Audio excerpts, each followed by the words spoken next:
Hello everybody, Sunday Adelaja here. Well, I'm continuing my series on reconstructing Nigeria and Nigerians. Before we could reshape our country, reconstruct Nigeria, we need to reconstruct Nigerians. One of the things that we need to bring and introduce to the mindset of Nigerians is what I call intellectual curiosity. So for us to be able to grow our nation to become a great competitive country in the world, we must embrace intellectual curiosity, and we must teach our people, our young people, the value of intellectual curiosity. That is the only way we'll be competitive. That's the only way we'll be able to build a nation that is able of develop medicine, of develop science, and develop technology. If you want to be technologically competitive, if you want to be competitive scientifically and in the area of medicine and other areas of life, then we have to let our people know that, especially our young people, that we need to entice them intellectually. We need to stimulate them intellectually. We need to encourage them to stimulate themselves intellectually. Instead of just running after instant gratification, instead of just running after quick fix, instead of just running after money, let's challenge them to use their mind. To use their mind to be curious for great things, to use their mind to look, to search, to research. It is intellectual curiosity that will lead to research. It is intellectual curiosity that will lead to inventions. It is intellectual curiosity that will lead to scientific discoveries. It is intellectual curiosity that will lead to technological discoveries. It is the intellectual curiosity that will lead to develop medicine, develop educational system, develop political system, develop social life of the country. So if there is something that we need to teach our children from kindergarten to primary school to secondary school to university, and we need to teach even in our churches, it is the subject of intellectual curiosity. This is the way that we'll be able to build a world-class nation that is all-roundedly developed, because we will have developed the mind of our people to ask questions. We will have developed the mind of our people to do research. We will have developed the mind of our people to fall in love with science, with technology, and with all kinds of progressive thoughts in humanity.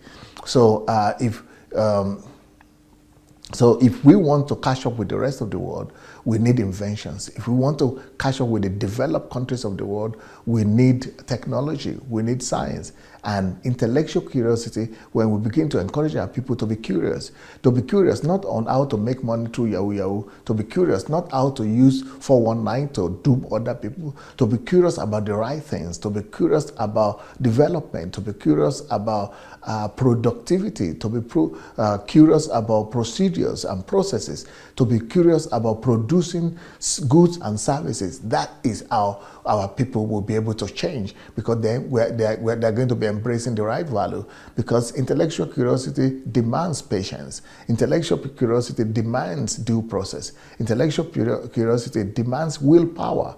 And these are things that these are the result of values. These are the right value system that we should be cultivating in our people. To have positive outlook at life, to have their willpower developed, to have their persistence and perseverance developed, to have them develop patience, to have them develop long-lasting exercise in researches and in science. These are ways that we'll be able to make them to fall in love with all things that lead to that leads to advancement of nations, that leads to creativity, innovation, and inventions. So intellectual curiosity will mean that we have to set up research centers all over the country.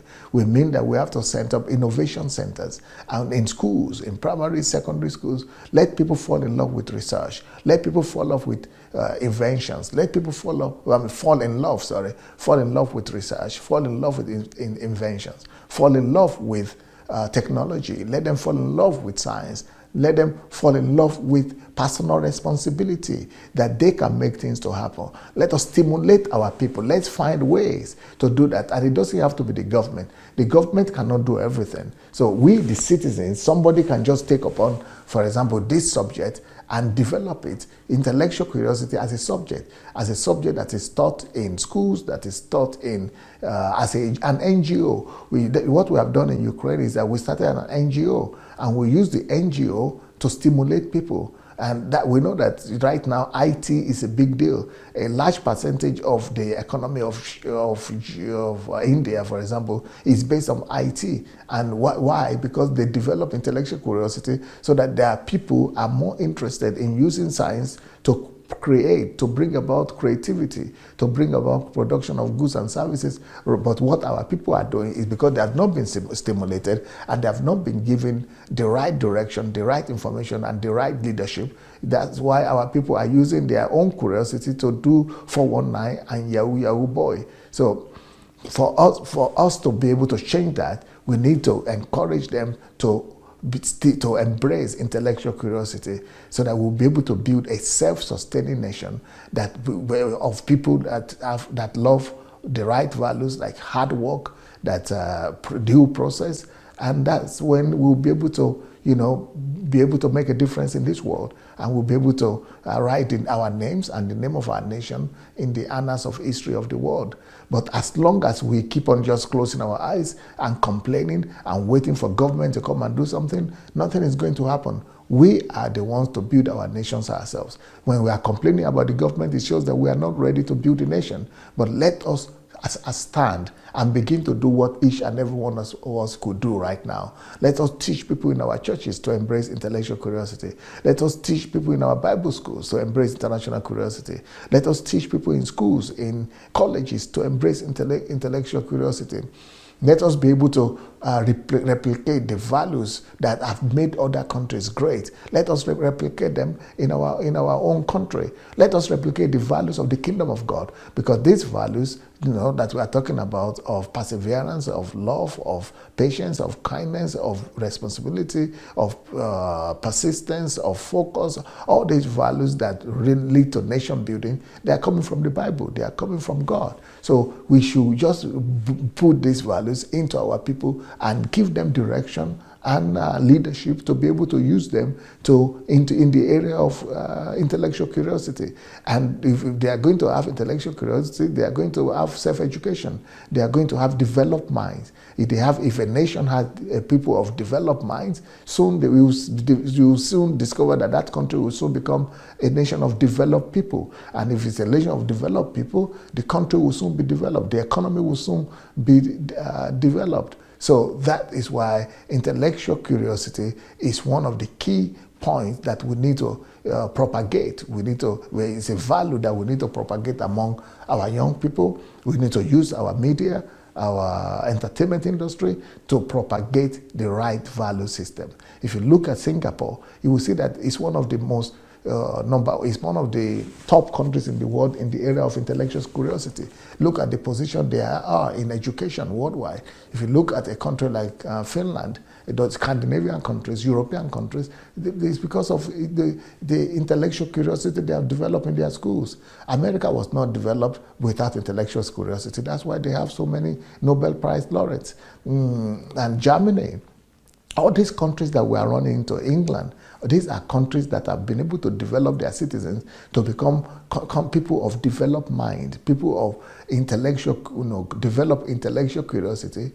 Through perseverance, through painful process, through diligence, through determination, they have been able to build their countries. So if we want to build our countries, it will not happen by miracles. We must embrace these value systems as well. We must embrace the value of perseverance. We must embrace the value of hard work. We must embrace the value of diligence. We must embrace the value of determination, perseverance and hard work, the dignity of labor. All these things will lead to a developed country. And we don't have to wait for government to do this. All of us can begin to do this from where we are.